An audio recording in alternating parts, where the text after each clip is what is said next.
Food order చేసి గంట అవుతుంది, ఎంతకి రాదు అంతకి రాదు. మనోడు అన్ని చిత్రీ పనులు చేస్తాడు, చిలుకుట్లు పెట్టి చేతికి మాత్రం దొరకడు ఎలకలాగా. అందుకే ఇద్దరిని ఖాళీగా వదలబుద్దేదు ఒక నిమిషం కూడా. Daddy quiz ఆడదామా?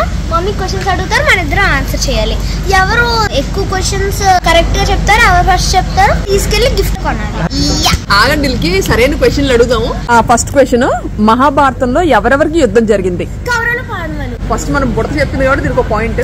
సెకండ్ క్వశ్చన్, ఇప్పుడు ఇంతకీ ఆ యుద్ధం పేరేంటి? కురుక్షేత్రం.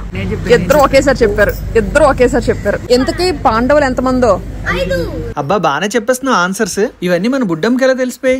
మరి ఏమనుకుంటున్నారు? మేము ముగ్గురం లిపి ఎపిక్స్ అండ్ వర్డ్ గేమ్స్ లో మహాభారతం ఆడియోస్ వింటున్నాము.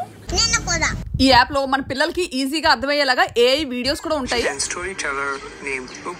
పిల్లలకి మంచి విషయాలు చెప్పి ఇలాంటి యాప్స్ ని మనందరం ఎంకరేజ్ చేయాలి. ఇది ఇంగ్లీష్ లోనే కాదండో, ఈ తెలుగులో కూడా ఉంది. పుస్తకం చదవలేని పెద్దవాళ్ళకి పిల్లలకి కూడా ఈ యాప్ చాలా బాగా నచ్చుతుంది. మీరు కూడా డౌన్లోడ్ చేసుకోండి Lipi epics and word games app. Pottamma గెలిచింది కదా, గిఫ్ట్ కోసం పరిగెడుతుంది. మొత్తానికి బుడ్డోలు ఇద్దరు 3 గిఫ్ట్లను 30 గిఫ్ట్లు కొనిపించారు వాళ్ళ డాడీతో. అభిమన్యుడిలా లిపి మహాభారతం వినండి.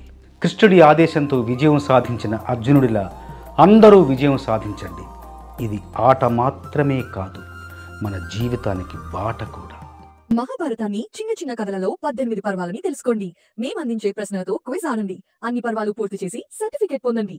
ఇప్పుడే డౌన్లోడ్ చేసుకోండి Lipi epics and word games.